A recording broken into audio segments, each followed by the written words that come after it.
మీ business ఏదైనా మీ ఊర్లో promotion చేయాలంటే అది సుమన్ టీవీతోనే సాధ్యం. ఇప్పుడే సంప్రదించండి. ఇక్కడ టెక్స్టైల్ ఏరియా ప్రకటించింది కాబట్టి దాన్ని గ్రౌండ్ ఫీల్డ్ కింద కేంద్ర ప్రభుత్వం తీసుకొని ఈ యొక్క ప్రాజెక్టు డెవలప్మెంట్ చేస్తూ ఉంది. ఇప్పటికే 30 కోట్లు రాష్ట్ర ప్రభుత్వానికి అందించాము. మరొక 30 కోట్లు త్వరలోనే రాబోతుంది. మొత్తం 200 కోట్లు ఈ మెగా టెక్స్టైల్ పార్క్ కింద కేంద్ర ప్రభుత్వము వరంగల్లో ఖర్చు చేయనుందనే విషయాన్ని సందర్భంగా మనవి చేస్తాము. దీని ద్వారా అనేక రకాలుగా ఒక కైటెక్స్ అనేటువంటి అప్రల్ ప్రైవేట్ లిమిటెడ్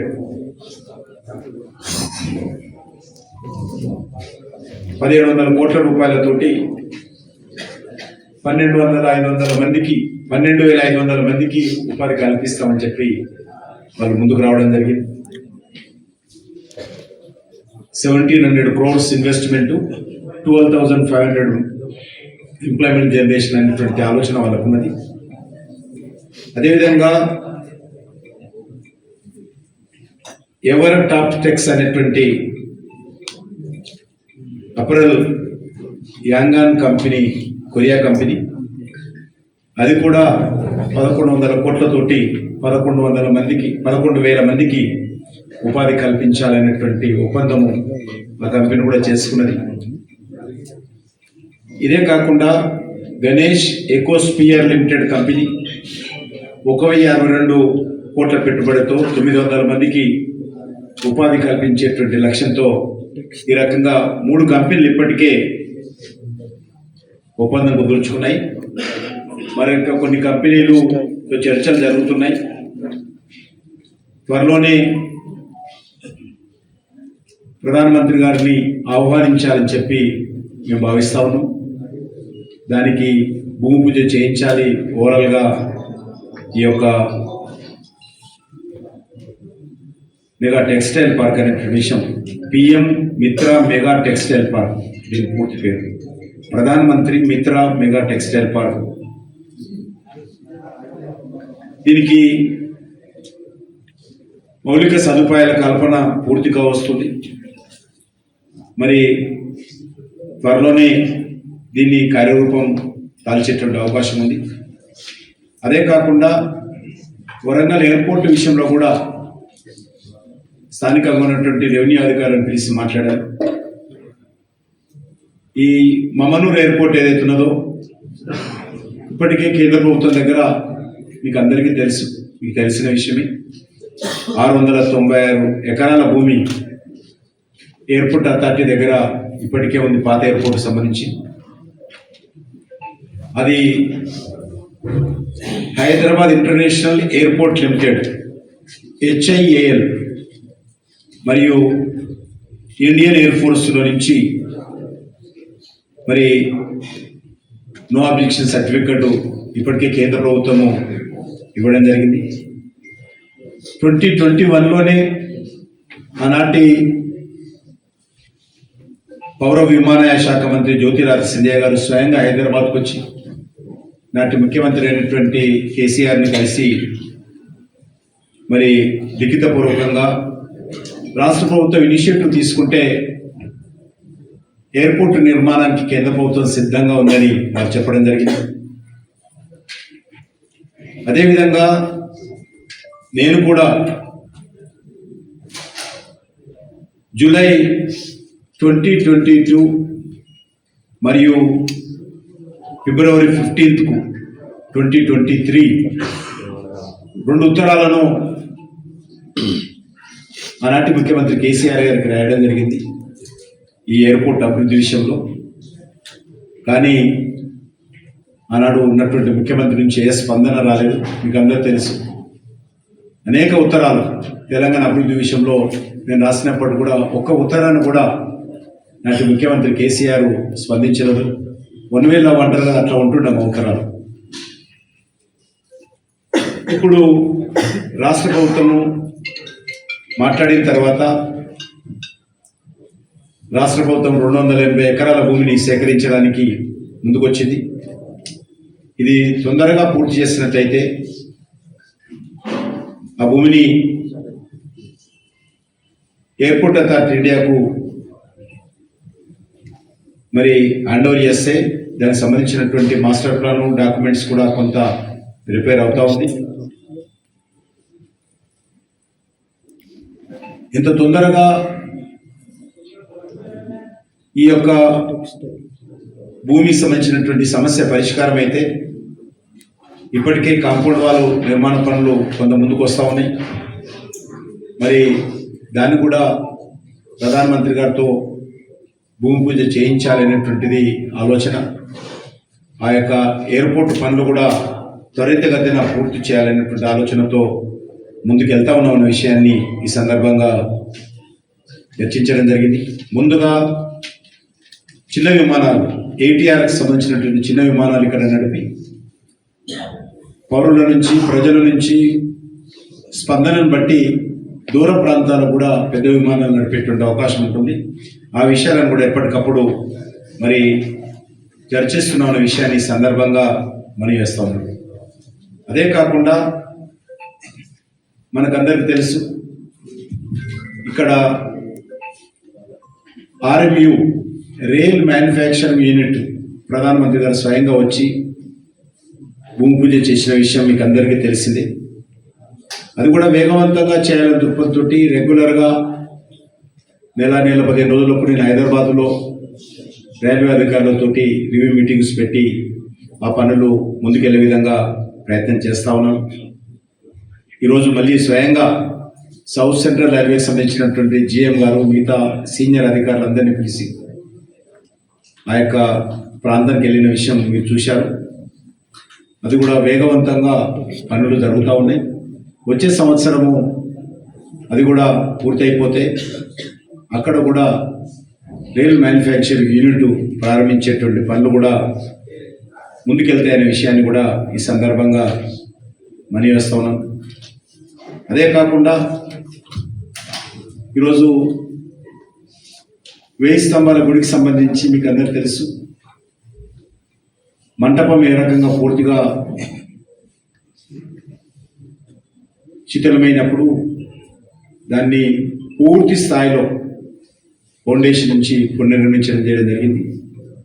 కొంత ఇంకా చిన్న చిన్న పనులు ఆగిపోయి ఉంటే అది కూడా ఈరోజు పరిశీలించి అది కూడా వేగవంతంగా చేయడం కోసము నిర్ణయం తీసుకోవడం జరిగింది. దాన్ని కూడా మరి ఈరోజు చర్చించడం జరిగింది. అదే కాకుండా స్థానికంగా ఉన్నటువంటి అధికారులతో వరంగల్ పోర్టుకు సంబంధించినటువంటి భూమి ఆక్రమణకు గురవుతూ ఉంది. అప్పుడు వాళ్ళ పైనే నిర్మాణం చేస్తూ ఉన్నారు. ఆర్కియాలజీ సర్వే ఆఫ్ ఇండియా జిల్లా కలెక్టర్ గారికి ఇతరులకు ఉత్తరాలు రాస్తున్నప్పటికీ కూడా మరి ఏ రకమైనటువంటి స్పందన లేదు. ఆ భూములను రక్షించుకోవాల్సిన అవసరం ఉంది. అక్రమ నిర్మాణాలు ఈ రకంగా పెరిగిపోయినట్లయితే మరి ఆ యొక్క వరంగల్ పోర్టుకు ఉండేటువంటి ఇమేజ్ దెబ్బతింటుందనే విషయాన్ని ఈరోజు స్థానికంగా ఉన్న అధికారులకు చెప్పడం జరిగింది. ఆ విషయం నేను స్వయంగా చీఫ్ సెక్రటరీ గారికి గౌరవ ముఖ్యమంత్రి గారు కూడా ఉత్తరం రాయాలని చెప్పి ఈరోజు నిర్ణయం తీసుకున్న విషయాన్ని వాళ్ళ దృష్టికి తీసుకెళ్లాలనే నిర్ణయం కూడా తీసుకోవడం జరిగింది. అదే కాకుండా ఈ కాసిపేట రైల్వే స్టేషన్ కూడా వేగవంతంగా పునర్నిర్మించేటువంటి పనులు జరుగుతూ ఉన్నాయి. దానిని తొందరగా పూర్తి చేయాల్సినటువంటి అవసరం ఉందనే విషయాన్ని ఈ సందర్భంగా మనవి చేస్తున్నాను. అమృత్ పథకం కింద వరంగల్లో సిటీ డెవలప్మెంట్ కోసం విడుదల చేసినటువంటి 274 కోట్ల రూపాయలు, అది రంగసముద్రం, చిన్నవాడిపల్లి ఈ యొక్క లేక్స్ ఏవైతున్నాయో వాటిని పూర్తి స్థాయిలో కంప్లీట్ చేయాల్సినటువంటి విషయాన్ని కూడా స్థానికంగా ఉన్నటువంటి అధికారులతోటి చర్చించడం జరిగింది. అదేవిధంగా urban infrastructure development fund UIDF కింద వరంగల్ అభివృద్ధికి ఇచ్చినటువంటి ఏదైతే 412 కోట్లు దాని విషయం కూడా అధికారులతో చర్చించడం జరిగింది. అదే కాకుండా హృదయ పథకం కింద వరంగల్ పట్టణంలో పురాతన కట్టడాల అభివృద్ధి కోసం పద్మాక్షి టెంపుల్ కానీ, గన్పూర్ టెంపుల్ కానీ, కాజుపేట దర్గా కానీ దానికోసం ఒక 33 కోట్ల రూపాయలు మరి రాష్ట్రానికి ఇచ్చిన విషయాన్ని కూడా ఈరోజు చర్చించడం జరిగింది. ఈరోజు మనం చూస్తూ ఉన్నాం, రామప్ప ఆలయం కోసం కూడా కేంద్ర ప్రభుత్వము చాలా రకాలుగా డబ్బు ఖర్చు పెట్టడం జరిగింది. ఈరోజు రామప్ప ఆలయం కోసం 146 కోట్ల రూపాయలు ఆ రకంగా రామప్ప ఏదైతే యునెస్కో వరల్డ్ హెరిటేజ్ సెంటర్ కింద గుర్తింపు పొందిందో దాన్ని డెవలప్మెంట్ చేయడం కోసము కేంద్ర ప్రభుత్వము మరి నేను మంత్రిగా ఉన్నప్పుడు 73 కోట్లు, మళ్ళీ ఇప్పుడు ఒక 75 కోట్లు టూరిజం డిపార్ట్మెంట్కి ఇచ్చి అక్కడ వచ్చేటువంటి పర్యాటకులకు సౌకర్యాలు కల్పించడం కానీ, దేవాలయ పరిధిలో ఉన్నటువంటి చిన్న చిన్న దేవాలయాలను పునరుద్ధరించే విషయంలో కూడా కానీ చర్యలు తీసుకుంటున్నాం. అదే కాకుండా మరి గతంలో టూరిజం కింద అనేక అభివృద్ధి కార్యక్రమాలు ఈ ప్రాంతంలో జరిగిన విషయం మీకు అందరికీ తెలుసు. దాన్ని రివ్యూ చేశాం. ముఖ్యంగా ఈరోజు ఒక పత్తికి సంబంధించి కాటన్ కొనుగోలు విషయంలో కూడా సిసిఐ అధికారులను పిలిచి వాళ్ళతో కూడా ఈరోజు స్థానికంగా ఉన్నటువంటి రైతు నాయకులు, మా పార్టీ నాయకులతో కలిసి కొంత రివ్యూ చేశాము. పత్తి కొనుగోలుకు సంబంధించి అన్ని రకాల చర్యలు తీసుకోవాల్సిందిగా ఈరోజు కోరడం జరిగింది. గతంలో మనకందరికీ తెలుసు, ఈ యొక్క పత్తి కొనుగోలు సంబంధించి గత సంవత్సరము 24-25 సంవత్సరంలో సుమారు 41 లక్షల బేల్స్ పత్తిని కేంద్ర ప్రభుత్వం మన తెలంగాణలో కొనుగోలు చేసింది. దేశంలోనే అత్యధికమైనటువంటి కాటన్ మన తెలంగాణలో కేంద్ర ప్రభుత్వానికి ఉన్నది. ఈ సంవత్సరం కూడా మరి గత సంవత్సరం 110 కొనుగోలు కేంద్రాలు ఉంటే దాన్ని ఈరోజు 123 కేంద్రాలు, అంటే 13 కేంద్రాలను అదనంగా పెంచి ఈరోజు తెలంగాణలో పత్తి కొనుగోలు చేస్తూ ఉన్నాం. అదేవిధంగా తెలంగాణలో ఈ సంవత్సరం కూడా ఇప్పటి వరకు కొనుగోలు చేసిన దాంట్లో అత్యధికమైనటువంటి కొనుగోలు దేశంలో మన తెలంగాణ నుంచే జరిగింది. వచ్చే సంవత్సరము మార్చి, ఏప్రిల్ వరకు కూడా పత్తి కొనుగోలు చేస్తాం. ఏదైతే తేమ సమస్య ఉందో తేమ సమస్య కూడా ఆల్మోస్ట్ పరిష్కారం అయింది. రైతులు తెస్తున్నటువంటి కాటన్ ఏదైతే ఉన్నదో అది యావరేజ్గా 99% కాటను, అది 8-9% మించి రావటం లేదు. కాబట్టి కాటన్ కార్పొరేషన్ ఆఫ్ ఇండియా కూడా చాలా సంతోషంగా, ఎందుకంటే వాళ్ళు 12% వరకు కూడా మరి తేమ శాతం ఉన్నప్పుడు కూడా కొంటారు. కాబట్టి వాళ్ళు పెట్టుకున్నటువంటి నిబంధన కంటే తక్కువ తేమ శాతం ఉన్నటువంటి కాటనే ఈరోజు రైతులు తీసుకొని వస్తున్నారు. కాబట్టి రైతులు కూడా చాలా జాగ్రత్తతోటి, చైతన్యంతో దాన్ని ఆరబెట్టుకొని తీసుకొని వస్తున్నారు. నేను ప్రత్యేకంగా తెలంగాణ రైతులకు, పత్తి రైతులకు మనస్ఫూర్తిగా అభినందనలు తెలియజేస్తా ఉన్నాను. 15 క్వింటాళ్ళు ఉత్పత్తి వచ్చిందని చెప్పి లెటర్ ఇస్తే అందరి దగ్గర కాటన్ కొనుగోలు చేయడం కోసము కేంద్రం నిర్ణయం తీసుకొని స్పష్టమైనటువంటి ఆదేశం, ఉత్పత్తి మరి 7 క్వింటాలను పంపడం జరిగింది. దాన్ని మళ్ళీ ఇప్పుడు 12 క్వింటాలు, 15 క్వింటాలు అంటున్నారు. ఒకటి చెప్పడం జరిగింది, మేము అగ్రికల్చర్ ఆఫీసర్, మండల్ లెవెల్లో ఉన్నటువంటి అగ్రికల్చర్ ఆఫీసర్ పలానా రైతు ఇంత పండించాడు అని చెప్పి సర్టిఫికేట్ ఇస్తే అంతా కొనుగోలు చేయాలని చెప్పి నిర్ణయం తీసుకున్నాం. ఆ రకంగా కొనుగోలు జరుగుతూ ఉంది. ఎక్కడ కూడా ఇప్పుడు సమస్య లేదు. అది ఆ సమస్యను కూడా అధిగమించామనే విషయాన్ని మనం చేస్తాం. సార్, కిషన్ రెడ్డి గారు 2 సార్లు కేంద్రంలో ఈ ప్రభుత్వం అధికారంలోకి వచ్చింది. 2 సార్లు కేంద్రంలో మీ ప్రభుత్వం అధికారంలోకి వచ్చింది బీజేపీ, నరేంద్ర మోడీ నాయకత్వంలో. కానీ ప్రజలకు ఇచ్చిన హామీని నెరవేర్చకపోగా కేటీఆర్ చేసిన అవినీతిపై నిప్పులు చెరిగిన మీరు ఎందుకు ఇప్పుడు ఉదాసీనత వ్యవహరిస్తున్నారు? అందులో ప్రజలు ఏమనుకుంటారు? మౌనంగా ఉండడం వెనుక ఆంతర్యం ఏంటి చెప్పండి సార్. మీరు ఆందోళన చేస్తూ ఉన్నాము, కాంగ్రెస్ పార్టీ ప్రభుత్వం చేస్తున్నటువంటి అవినీతి కుంభకోణాల విషయంలో మాట్లాడుతూ ఉన్నాము. మాకు ప్రధాన శత్రువు కాంగ్రెస్ పార్టీ దేశంలో. సార్ మేడారం జాతీయ హోదా ఇవ్వలేని చెప్పారు. పోనీ అట్లీస్ట్ ఇప్పుడు జాతీయ ప్రభుత్వంలో ఒకటి అవుతుంది, సేమ్ టైం నిర్వహణలో ఒకటి కాబట్టి అట్లీస్ట్ వారి పరిశ్రమలు ఇచ్చే ఉద్దేశం ఉంటుంది. లాస్ట్ టైం 18 కోట్ల రూపాయలు ఆ 2 సంవత్సరాలు నేను మంత్రిగా ఉన్నప్పుడు ఇవ్వడం జరిగింది. ఇప్పుడు కూడా మాట్లాడి, ఎందుకంటే ఒకటి ట్రైబల్ మినిస్ట్రీ, ఒకటి టూరిజం మినిస్ట్రీ, ఈ 2 మినిస్ట్రీలతో మాట్లాడి దానికి సంబంధించినటువంటి నిధులు తీసుకొచ్చేటువంటి ప్రయత్నం చేస్తాను. నేను దానికి సంబంధించి మంత్రి ఎండోమెంట్ మినిస్టర్తో కూడా నాకు ఉత్తర్వులు రాశారు. ఆ దిశలోనే ప్లాన్ చేస్తాను.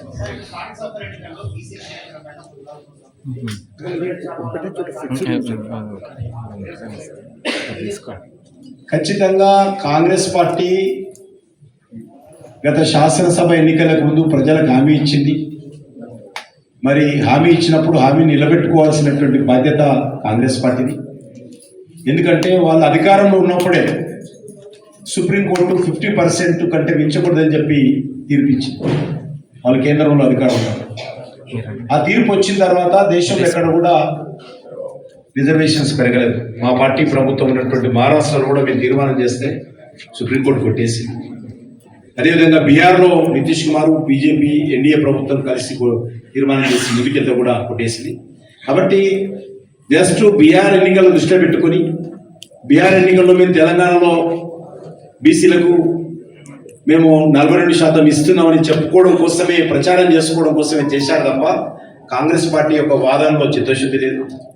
తెలంగాణలో 56% బీసీలు ఉన్నారని అందరం అనుకున్నాము. అనేక సార్లు మనం చెప్పుకున్నాం. 42 నుంచి దానికి 56 నుంచి 42 తగ్గించారు. ఆ 42లో కూడా 10% ముస్లింలు కలిపారు. వస్తానటువంటి బీసీల 42 వస్తా కూడా 32%. ఇప్పుడు ఆ 32 కూడా లేకుండా చాలా అన్యాయం జరుగుతూ ఉంది. కాబట్టి భారతీయ జనతా పార్టీ చాలా స్పష్టంగా శాసనసభలో కూడా మేము ఈ యొక్క 42% తీర్మానానికి మద్దతు ఇచ్చాము. మరి ఈ విషయంలో కాంగ్రెస్ పార్టీ పూర్తి బాధ్యత తీసుకోవాలి. బీహార్ ఎన్నికలు అయిపోగానే ఈరోజు మనకి సరిపోలేదు, సుప్రీంకోర్టు తీర్పు మనకు అనుకూలంగా లేదు కాబట్టి మేము మామూలుగానే ఎన్నికలు నిర్వహిస్తామని చెప్పడం ఏదైతే ఉన్నదో, కాంగ్రెస్ పార్టీ యొక్క కపట నాటకం ఒకసారి బయటపడేది, మోసపూరితమైన చర్య బయటపడేదని చెప్పి మనం చేస్తాం. ఈ ముందు కొన్ని కంపెనీలతో కూడా మాట్లాడడం ప్రారంభించాము. ఎయిర్ లైన్స్ కంపెనీలతో ముందు ఏటీఆర్ నడుపుదాం అనేటువంటి ఆలోచన కంపెనీలకు ఉంది. ఎందుకంటే ప్రభుత్వ విమానాలు లేవు. ఎయిర్పోర్ట్ కడతాం తప్ప విమానాలు నడపాల్సింది ప్రైవేట్ వాళ్ళే.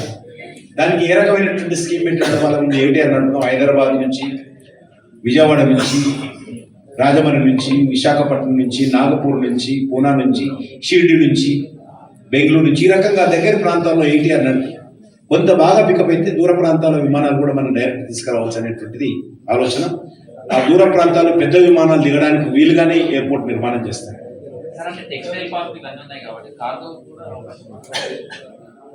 కార్గో కంటే మేజర్గా ట్రైన్ ద్వారానే బాగా లాభం ఉంటుంది. కాబట్టి ట్రైన్ నెట్వర్క్ పెంచుతా ఉన్నాం. మీకు అందరికి తెలుసు, మనము ట్రైన్ నెట్వర్క్ కావచ్చు, జాతీయ రహదారుల్లో పెంచవచ్చు. అవసరమైతే కార్గోకు ఇంకా ఈజీ అనమాట. ఎయిర్ ఫ్లైట్లు రావడానికి ఇబ్బంది లేదు. ఎవరైనా కార్గోకి సంబంధించినటువంటి మెటీరియల్ ఇస్తే, డిమాండ్ ఉంటే విమానాలు నడపడానికి చాలా కంపెనీలు, ప్రైవేట్ కంపెనీలు కార్గోలు పంపడానికి ఇంకా ప్యాసింజర్ కష్టం తప్ప కార్గో ఈజీ అనమాట. ప్రజలతో సంబంధం లేదు, వచ్చి లోడ్ చేసుకొని పోతానంటే అది ఇంకా ఈజీ. అది పెద్దగా కష్టంగా చేయొచ్చు మనం. మేము కూడా ఈరోజు మా అధ్యక్షుల వారు నేను చెప్పాను, నేను మీటింగ్ పెట్టుకున్నాం. మేము కూడా దాని మీద ఉద్యమం చేస్తా ఉన్నాం. మేము ఖచ్చితంగా ఈరోజు హైదరాబాద్లో ఉన్నటువంటి 22 ఇండస్ట్రియల్ ఎస్టేట్స్ ఏవైతున్నాయో వాటన్నిటిని కూడా ఔటర్ రింగ్ రోడ్ బయటికి వెళ్ళిపోవాలి, రీజనల్ రింగ్ రోడ్ అవతరికి వెళ్ళిపోవాలి అనేసి ఏదైతే ఆదేశాలు ఇస్తున్నారో దాని కారణంగా పేద మధ్యతరగతి కార్మికులు, మహిళలు ఎవరైతే ఉంటారో ఇండస్ట్రీస్లలో పనిచేసేవాళ్ళు వాళ్ళు ఉపాధి కోల్పోతారు. కాబట్టి ఇది పూర్తిగా మధ్యతరగతి ప్రజలకు అన్యాయం జరిగేటువంటిది. సుదూర ప్రాంతాలకు 60-70 కిలోమీటర్ల దూరం ఇండస్ట్రీస్ అన్నిటి పంపించినట్లయితే మరి హైదరాబాద్లో ఉన్నటువంటి పేద ప్రజలు ఎక్కడ ఉద్యోగాలు చేయాలి? లక్షలాది మందికి నిరాశ్రయులవుతారనే విషయాన్ని కూడా నేను దాంతోపాటు ఇందులో పెద్ద ఎత్తున కుంభకోణాలు కూడా జరిగేటువంటి అవకాశం ఉంది అనేటువంటి విషయాన్ని కూడా ఖచ్చితంగా భారతీయ జనతా పార్టీ వ్యతిరేకిస్తుంది. ఎవరితో మాట్లాడకుండా కార్మిక సంఘం కార్మిక సంఘాలతో మాట్లాడకుండా, రాజకీయ పార్టీలతో మాట్లాడకుండా, ఇండస్ట్రియల్ ఎస్టేట్లో ఉన్నటువంటి పారిశ్రామికవేత్తలతో మాట్లాడకుండా ఏకపక్షంగా ముఖ్యమంత్రి గారు నిర్ణయం తీసుకొని ఈరోజు ఈ రకంగా ఒక నియంతృత్వమైన ఆలోచనతో అవినీతికి ఆవిష్కారం ఉన్నటువంటి నిర్ణయాన్ని తీసుకోవడం మేము భారతీయ జనతా పార్టీ తీవ్రంగా వ్యతిరేకిస్తుంది. కాజీపేట డివిజన్ విషయానికి వచ్చేసరికి సార్, స్థానిక జిల్లా ప్రజాప్రతినిధులు బీజేపీ జిల్లా ప్రతినిధులేమో అది తీసుకొచ్చే బాధ్యత మాదే అని ఇక్కడ ఛాలెంజ్ చేస్తుంటున్నారు సార్. మీరేమో అటువంటి ఆలోచన లేదని మీరు ఈరోజు క్లారిటీ ఇచ్చారు. ఇప్పుడు ఈరోజు మార్నింగ్ రిలీజప్పుడు వ్యక్తిగతంగా నేను నిర్ణయం చేయలేదని, ఏ రకంగా ఇంతవరకు చర్చ జరగలేదని చెప్పి ఏమైనా ఆలోచన ఉందా సార్? ఇంకా చర్చ జరగనప్పుడు నేను ఎక్కడ చెప్పలేను కదా. ఏదైనా అడిగితే, ఏదైనా చెప్పితే చేసేటువంటి పని. ఈరోజు అది ఇక రాదు అని వదులుకున్నటువంటి ఈరోజు రైల్వే మ్యానుఫ్యాక్చరింగ్ కోచ్ ఇండస్ట్రీ వచ్చింది. టెక్స్టైల్ పార్క్ ఎవరు అడగల, మనంతా మోడీ గారు నేను అనుకొని మనకు ఆ వరంగల్ తేవాలని తెచ్చింది. కాబట్టి ఈరోజు ఎయిర్పోర్ట్ అన్ని రకాలుగా వరంగల్ డెవలప్మెంట్ విషయంలో కట్టుబడి ఉన్నాము. ఈరోజు తెలంగాణలో ఒక 40 రైల్వే స్టేషన్స్, మీరు ముందు కూడా చెప్పారు ఇంతవరకు రాదు. 40 రైల్వే స్టేషన్స్ నాకు తెలిసినంత వరకు ఎక్కడ కూడా ఏకకాలంలో డెవలప్మెంట్ కోసం నిర్ణయం తీసుకుంది. తెలంగాణలో నరేంద్ర మోడీ గారి ప్రభుత్వం 40 రైల్వే స్టేషన్స్ డెవలప్ చేస్తుంది. సికింద్రాబాద్ రైల్వే స్టేషన్ 720 కోట్ల రూపాయలతో డెవలప్మెంట్ చేస్తారు. మీరు వస్తున్నప్పుడు పోతున్నప్పుడు చూడవచ్చు 720 crores. అది పూర్తి అయిపోతే శంషాబాద్ ఎయిర్పోర్ట్ ఏ రకంగా ఉందో మన యొక్క సికింద్రాబాద్ రైల్వే స్టేషన్ ఆ రకంగా డెవలప్మెంట్. డబ్బులు ఇచ్చేది దాన్ని ఎగ్జిక్యూట్ చేయాల్సిందంతా కూడా రాష్ట్ర ప్రభుత్వం. కేంద్ర ప్రభుత్వం దీన్ని ఎగ్జిక్యూట్ చేయదు. స్కీములు చెప్పి అది ఏ స్కీమ్లు ఎంత ఖర్చు పెట్టారని చెప్పి రాష్ట్ర ప్రభుత్వం ఇస్తారు. ఇంత పెద్ద దేశంలో కేంద్ర ప్రభుత్వ నిధులు ఒకటే సరిపోవు. ఈ యొక్క వరంగల్ విషయంలో కూడా చాలా స్పష్టంగా నేను కోరుతా ఉన్నాను. మనకు హైదరాబాద్ తర్వాత అత్యధికమైనటువంటి ప్రధానమైనటువంటి ముఖ్యమైనటువంటి నగరము, అనేక చారిత్రాత్మకమైనటువంటి కట్టడాలు ఉన్నటువంటి నగరము, అత్యధికమైనటువంటి జనాభా ఉన్నటువంటి నగరము, పొలిటికల్ హైదరాబాద్ తర్వాత ఇంపార్టెంట్ ఈ యొక్క వరంగల్ను గతంలో ఉన్నటువంటి టీఆర్ఎస్ ప్రభుత్వం నెగ్లెక్ట్ చేసి ఇప్పుడు ఉన్నటువంటి కాంగ్రెస్ పార్టీ ప్రభుత్వము హైదరాబాద్ని వద్దంటుంటే 7 కార్పొరేషన్స్ అనేకమైనటువంటి మున్సిపాలిటీని మెర్జ్ చేసుకుంటూ ఇక్కడనేమో 2 భాగాలు చేస్తారు, వరంగల్నేమో 2 జిల్లాలు చేస్తారు. హన్మకొండ అదేవిధంగా వరంగల్ అని అక్కడనేమో ఉన్నటువంటివన్నీ కలిపి అక్కడ ప్రజలు వద్దంటుంటే మాకు ట్యాక్స్లు పెరుగుతాయి, మాకు పనులు జరగడం లేదు, కార్పొరేషన్ వద్దంటుంటే అక్కడేమో కలుగుతుంది, ఇక్కడనేమో విభజిస్తారు. కాబట్టి ఒక వివక్షత వరంగల్ పట్ల చాలా స్పష్టంగా ఉంది. నేను వరంగల్ ప్రజలను కూడా కోరుతా ఉన్నాను, ఇక్కడ రాజకీయాలకు అతీతంగా వరంగల్ అభివృద్ధి కోసం ముందుకు రావాల్సిన అవసరం ఉంది. నేను పార్టీ నాయకులను కూడా కోరుతా ఉన్నాను, ఖచ్చితంగా వరంగల్ అభివృద్ధి విషయంలో రానున్న రోజుల్లో ఖచ్చితంగా ముందుకు రావాలి, పోరాటాలు చేయాలని చెప్పి కోరుతాను.